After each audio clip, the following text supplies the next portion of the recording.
mengenai cara pengisian DRH untuk pemberkasan P3K tahun anggaran 2024 yang terbaru. Oke, Bapak Ibu, sebelum kami lanjutkan ke bagian cara pengisiannya, di sini ada beberapa catatan yang penting kami sampaikan terlebih dahulu. Yang pertama, kami ucapkan selamat bagi kawan-kawan atau Bapak Ibu yang dinyatakan lolos seleksi P3K tahun anggaran 2024. Kedepannya semoga makin lancar dan sukses sampai dengan terima SK, pelantikan, dan seterusnya. Yang kedua, silakan diunduh, dibaca, dan cermati petunjuk pengisian DRH yang disediakan oleh sistem dari PKIN. Untuk petunjuknya, Bapak Ibu, silakan di-download di sini di bagian buku pengisian DRH. Tinggal diklik download buku petunjuknya tahun 2023 beserta kelengkapan lainnya jika diperlukan surat menyuratnya. Kita lanjut ke catatan berikutnya, nomor 3. Baca dan cermati surat pengumuman dari instansi atau kementerian masing-masing terkait persyaratan dan petunjuk pengisian DRH serta pemberkasan. Yang keempat, ikuti arahan dan informasi dari pejabat pembina kepegawaian di kabupaten kota masing-masing atau kantor wilayah Kanwil. Yang kelima, untuk redaksi dan persyaratan dalam pembuatan SKCK atau surat keterangan kesehatan dari dokter, tanyakan dan ikuti aturan di wilayahnya masing-masing. Contoh redaksi tahun lalu, tahun 2023, usul penetapan NI P3K Kementerian Agama. Ini yang tahun lalu. Silakan ditanyakan kepada pejabat pembina kepegawaian masing-masing untuk redaksi surat atau tujuannya. Terakhir, Bapak Ibu, persiapkan dari sekarang juga dengan perlahan-lahan, teliti karena batas waktu cukup panjang dari tanggal 1 sampai dengan 31 Januari 2025, 1 bulan ke depan. Kita lanjut ke bagian sistem aplikasi. Silakan nanti login seperti biasa dengan akun SSCSN masing-masing. Jika sudah dinyatakan lolos, Bapak Ibu, kita lanjut ke pengisian daftar riwayat hidup. Untuk buku petunjuk manual, silakan diklik. Jika belum, mengunduh, dibaca, dan cermati buku pengisian DRH. Kita lanjut pengisian daftar riwayat hidup.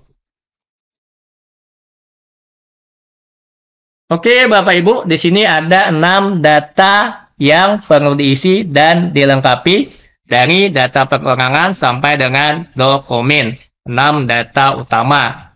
Untuk data perorangan, Bapak Ibu, kami rasa petunjuk dan isiannya cukup jelas. Silakan diisi nanti.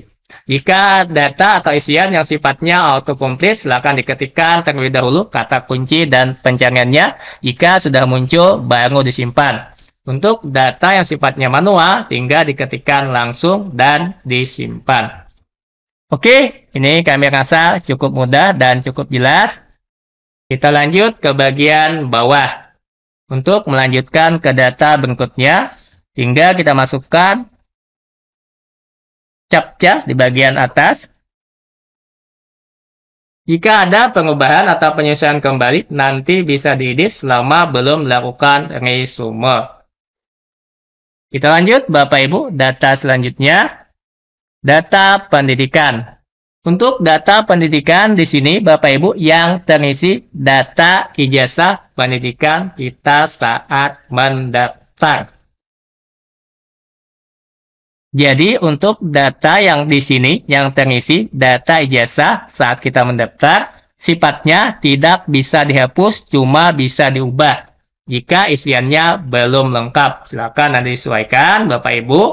Nanti kami contohkan penyesuaiannya. Untuk data yang lainnya, Bapak Ibu, yang ditambahkan riwayatnya, riwayat data pendidikan ke bawahnya. Misal yang kita pakai data pendidikan SLTA, berarti ke bawahnya yang kita tambahkan nanti SD sederajat dan SLTP sederajat.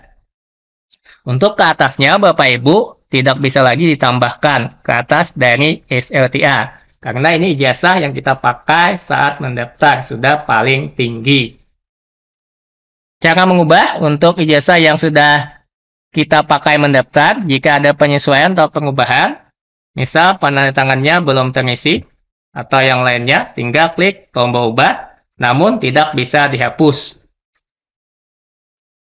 Misal Bapak Ibu, lokasinya belum terisi, silakan diisi nanti. Sifatnya autocomplete, tinggal diketikkan seperti biasa. Jika sudah muncul, tinggal diklik akreditasi di sini Bapak Ibu. Jika tidak diketahui atau sulit menemukan, bisa dikasih tanda strip saja. Jika sulit dalam pencarian akreditasinya, tanda strip saja diisi. Jika ada, Bapak Ibu silakan ketikkan akreditasinya apa. Kita lanjut ke bagian nama pejabat penandatangan ijazah. Di sini nama orangnya Bapak Ibu silahkan ketikkan nama yang tertera di ijazahnya, siapa penandatangannya.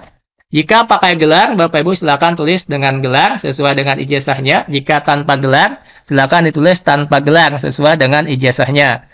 Misal di ijazahnya pakai gelar, silahkan diisi Bapak Ibu. Jika tidak, sesuaikan saja. Di sini kita contohkan tanpa gelar, karena ijazahnya tanpa gelar, misal tinggal isi seperti itu, klik simpan. Selanjutnya Bapak Ibu, tambahkan riwayat ke bawahnya dari sekolah dasar, paling bawah. Jurusan tinggal diketikkan apa Bapak Ibu, jika umum, ketikkan umum, biasanya akan muncul. Nama sekolah, Mesa Isdiin.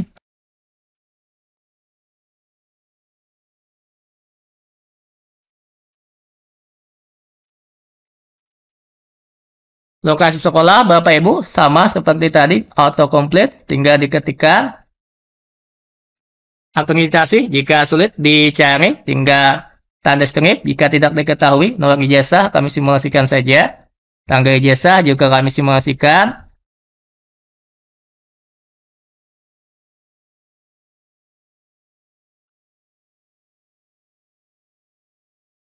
Misal tahun 2000, bulan Juli, tanggal 1.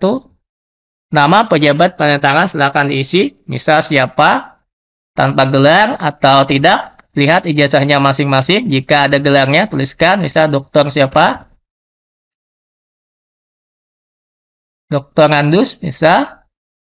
Tinggal disimpan. Lanjut.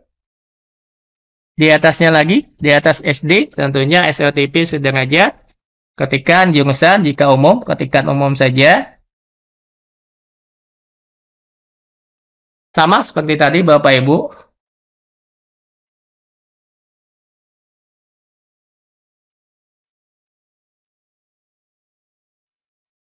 Autocomplete. Akreditasi, bisa diketahui Bapak Ibu, tinggal diketikkan. Nomor ijazah kami simulasikan saja. Tanggalnya misal tahun 2003. Tanggal 5 Juli. Nama pejabat misal Dra Aisyah.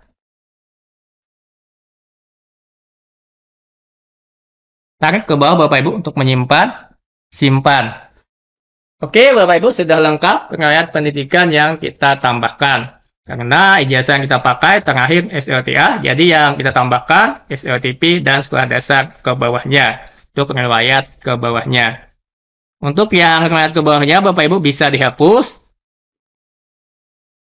Kita lanjut, pengisian berikutnya. Ini jika ada kursus, silakan ditambahkan, sifatnya opsional, begitu juga dengan latihan. Kita klik selanjutnya Bapak Ibu, jangan sampai klik resume. Kita klik selanjutnya untuk lanjut ke data berikutnya, pekerjaan. Untuk data pekerjaan Bapak Ibu sudah terangkut otomatis dari data kita mendaftar. Jika perlu penyesuaian atau pengubahan, silakan diklik ubah, atau jika ingin dihapus, silakan dihapus. Untuk tambah riwayat kerja yang baru, silakan klik tombol riwayat kerja, tambah riwayat pekerjaan. Di sini tidak kami contohkan isi, Cukup pakai yang sudah ada ini saja, Bapak Ibu. Begitu juga dengan tambah riwayat penghargaan. Sifatnya opsional, jika ada silakan ditambahkan, jika tidak ada dikosongkan, dilewati. Begitu juga dengan prestasi. Kita klik data selanjutnya. Data keluarga. Untuk mengisi data keluarga, Bapak Ibu, tentunya disesuaikan dengan kondisi keadaan masing-masing. Jika sudah menikah atau kawin, ditambahkan data istri atau suami. Tinggal ditambah Bapak Ibu riwayatnya. Silakan perhatikan kolom isiannya. Jika ada tanda bintang, biasanya wajib. Namun jika ada keterangan, boleh dikosongkan dengan keadaan tertentu seperti nik dan nomor kakak ini bisa dikosongkan jika sudah meninggal dunia dan tidak memiliki nomor kakak atau nik. Silakan disesuaikan dengan kondisi data masing-masing. Pada intinya, jika ada tanda bintangnya wajib, kecuali ada keterangan tertentu. Silakan dimasukkan Bapak Ibu jika sifatnya autocomplete, tinggal dicari kata kuncinya, baru disimpan jika sudah ditemukan. Yang lainnya Bapak Ibu, jika punya anak, sama begitu juga sifat pengisian datanya, sama persis dengan istri atau suami. Silakan nanti dilihat, jika memang ada yang bisa dikosongkan, silakan dikosongkan. Jika memang tidak ada, atau meninggal dunia tadi, sampai dengan Bapak Ibu Pertua, sama seperti itu jenis pengisian datanya. Jika sudah diisi, Bapak Ibu, kita lanjut ke bagian selanjutnya. Untuk data organisasi, Bapak Ibu, jika ada silakan ditambahkan, jika tidak ada, kosongkan atau lewati. Kita lanjut ke bagian keterangan lain-lain. Ini wajib Bapak Ibu, SKCK, surat keterangan kesehatan, dan surat keterangan bebas narkotika dan sejenisnya. Silakan ada diisi sesuai dengan keterangan di sini Bapak Ibu. Lihat surat SKCK yang sudah kita buat. Begitu juga dengan surat keterangan kesehatan. Untuk cara pembuatannya tadi Bapak Ibu silakan ikuti aturan dan syarat di wilayahnya masing-masing. Begitu juga konsultasikan dengan pejabat pembina kepegawaian terkait redaksi tujuan suratnya. Biasanya Bapak Ibu ada keseragaman dari instansi atau kementerian masing-masing tujuan suratnya yang kami sampaikan di awal tadi. Untuk pengisiannya tinggal diisi, misal nomornya berapa, nanti tanggalnya berapa. Jika ada keterangan seperti nama dokter di sini tanpa gelar depan, berarti tidak perlu Bapak Ibu tanpa gelar depan untuk dokter. Untuk yang lainnya tidak ada keterangan, intinya menyesuaikan dengan suratnya. Oke Bapak Ibu, silakan dibaca dengan cermat petunjuk-petunjuk yang ada di sini. Kami cuma sekedar menyampaikan saja, intinya baca perlahan-lahan petunjuk yang ada. Jika sudah diisi, Bapak Ibu nanti bisa lanjut ke bagian dokumen. Sebelum dokumen ini, biasanya Bapak Ibu ada cetak DRH yang ditulis tangan. Silakan nanti dibaca petunjuk selengkapnya sebelum masuk ke bagian dokumen. Biasanya cetak DRH yang ditulis tangan. Dan di-scan nanti menjadi syarat di bagian dokumen di sini. Untuk dokumen, Bapak Ibu silakan dibaca petunjuk yang ada serta pengumuman dari instansi masing-masing apa saja syaratnya dokumen yang diperlukan. Seperti Kementerian Agama di sini bisa dilihat surat pengumumannya, begitu juga dengan surat pernyataannya. Lihat templatenya Bapak Ibu, jangan sampai salah templat. Surat pernyataan, surat keterangan dan sebagainya jika memang ada. Intinya baca petunjuk dan panduan dari BKIN terkait masalah dokumen dan surat menyuratnya Bapak Ibu. Yang kami bisa sampaikan cukup sampai di sini terlebih dahulu. Untuk dokumen tadi silakan dibaca petunjuk dari BKIN dan juga petunjuk dari instansi terkait surat menyurat dan lain hal sebagainya. Wajib ikuti instansi dan BKIN. Oke Bapak Ibu, kira-kira itu saya yang kami sampaikan terkait pengisian DRH terbaru untuk P3K tahun 2024. Mohon maaf jika dalam penyampaian dan jelasan kami terdapat kekurangan atau kehilapan. Akhirnya kami sudah ucapkan wabillahi taufik wa hidayah. Assalamualaikum warahmatullahi wabarakatuh.